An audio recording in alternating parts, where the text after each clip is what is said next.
Gagawa tayo ngayon mga mamis ng atsara at yung mga mahilig mag-atsara at hindi pa marunong, watch nyo ito mga mamis dahil atsara, napakasarap i-dessert at habang tumatagal ay lalong pasarap pa.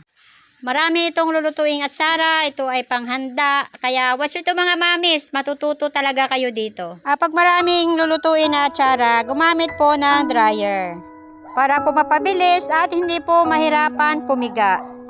Pagkatapos ay ninit-nitin o hiwa-hiwalayin para po hindi buo-buo yung papaya.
Masarap.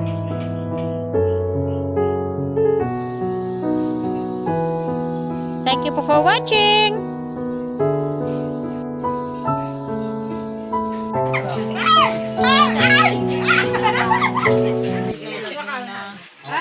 Sigat mo kasi nakakita? Pagkain na naman! Salamat sa nagpadala ng pagkain. Happy birthday! Hindi pa po ito ang tunay na handaan. Ito ay pangmeryenda lang ng mga gumawa ng atsara. Maraming salamat sa nagpameryenda. At sana po nagustuhan nyo yung video ko. At sana po isubscribe nyo naman po ako. At i-click yung notification bell para updated naman po kayo sa iba ko pang mga videos.